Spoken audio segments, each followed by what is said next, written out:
একসাথে আমরা ব্যবসা বাণিজ্য করতাম। আমি 12 লক্ষ টাকা দিছি। এই টাকাটা নিতে গিয়া, হ্যাঁ, আমি অসুস্থ ছিলাম। বুধবারে আমার টাকাটা দেওয়ার কথা ছিল। আমার ওয়াইফে বুধবারে আসছিল 1 লাখ টাকা দিব। এই টাকাটা নিতে আইসা আমার ওয়াইফের লগে তার বাঘ বিটান্ত হয়েছে। ওয়াইফের আমার ওয়াইফের দেখা মেরা ফালা দেয়া আমার ওয়াইফের শরীরে তেল ঢেলে দিছে। তেল ঢেলে দিছে আদিলে শাকিলে। আর আদিলে কইছে যে ম্যাচলো এটা পুরা পুরা লাই যাতে আর টাকা না নিতে পারে। ওই দিন পরে বসলাম, বসার পরে আমরা আমার ওয়াইফের একবার সেভ করলো, সেভ করে পরে আসার পরে টিউনার সাহেব বলছে, টিউনার সাহেবের কাছে আমরা গেছি। তারপর টিউনার সাহেব বলছে যে এটা আমি থানা ম্যাডাম বলে দিয়েছি, ম্যাডামে ওসি সাহেবের বলে দিয়েছি। ওসি সাহেব বলার পরে আমার থানার পরামর্শ হয়, সরাপন্ন হয়, মামলা হয়েছে। মামলার পরে আজকে আমারে নুরুল ভাই আমাদের সাথে বাস স্ট্যান্ড থেকে নিয়ে আসা আসামি ধরো আনছে, আমার সাথে নিয়েছে।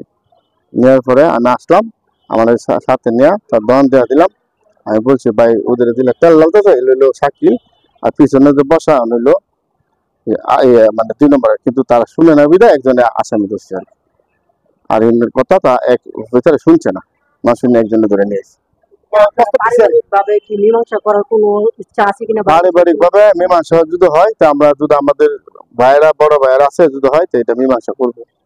গতকালকে আইরিন নামের এক ভদ্র মহিলা মামলা করছে যে সে এক মিষ্টিপুটি এলাকায় আদিল এবং শাকিল নামের লোকের কাছে টাকা পায়। তার জামাইয়ের সাথে লেনদেন, সে তার স্বামী যেতে পারে নাই, সে টাকা চাইতে গেছে।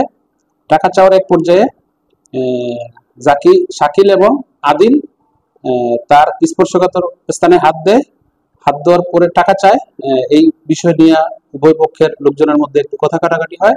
এক পর্যায়ে আদিল তার স্পর্শকাতর স্থানে শাকিল তার স্পর্শকাতর স্থানে হাত দেয় এবং তাকে ধাক্কা দিয়ে দোকান থেকে ফেলে দেয়। আর তার শরীরে সয়াবিন তেল ঢেলে তাকে আগুনে পুড়ে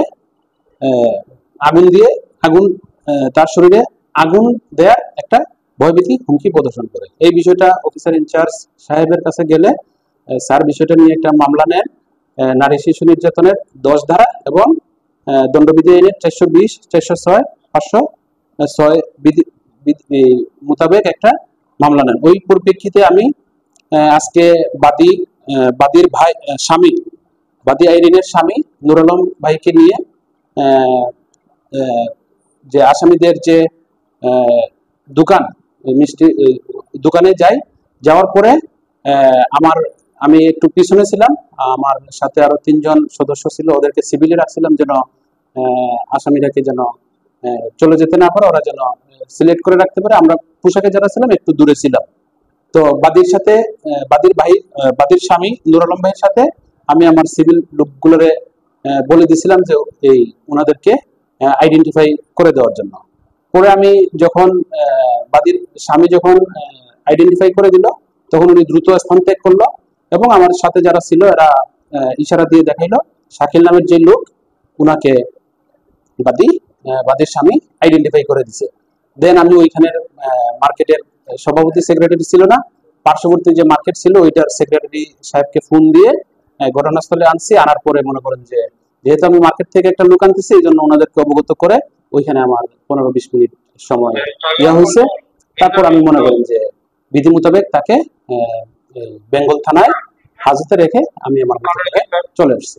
এই ব্যাপারে আমার বক্তব্য হচ্ছে আমি তো বাদীর স্বামীকে নিজে দিয়ে গেছি, আর বাদীর স্বামী আমাকে আমার লোকদেরকে একজন দেখাই দিছে। আর আমি যখন একটু পিছন থেকে যখন সামনে আসলাম তখন আমার লোকজন আমাকে একজনকেই দেখাই দিল, আরো 5-6 জন লোক ভিতরে ছিল, ওরা হয়তো কর্মচারী হবে, আমার এত কিছু তো দেখার দরকার নাই। আর তারা আমাকে আগেই বলছে যে শাকিলকে নিয়ে আসবে। ঠিক আছে, আমি তো শিওর একজনকে আনবো, ওরা একজনের কথা বলছে, একজনকে আমার লোকজন আমাকে একজন দেখাইতেছে, হ্যাঁ একজন। আর এইখানে যেন কোনো কনফিউশন না হয় এই জন্য আমি বাদীর স্বামীকে নিয়ে গেছি। হ্যাঁ, এখন এরা এই কথাটা কেন বলতেছে, বাদীর স্বামী যে নুর আলম উনি কিন্তু এই ব্যাপারে কোনো কথা বলতেছে না যে আমরা একজনকে রেখে আসছি একজনকে নিয়ে আসছি, ওনার এই ব্যাপারে কোনো বক্তব্য না। এবং এখন উনি এসে এটাও বলতেছে যে স্যার এটা আমরা ওই লোকটাকে সারাইয়া নিয়ে যাই, আমরা এটা বিষয়টা স্থানীয়ভাবে আপোষ মীমাংসা করে ফেলতে চাচ্ছি। নুর আলম ভাই আমাকে এখন এইটাও বলতেছে, তো মামলা হয়ে গেছে, আসামি অ্যারেস্ট হয়েছে, আসামি অ্যারেস্ট হওয়ার পরে তো আমরা কোনোভাবেই এই এই আসামিকে বাদী বা যারা মীমাংসা করতে চায় তাদের কাছে দিতে পারি না, এটা আইন কভার করে না।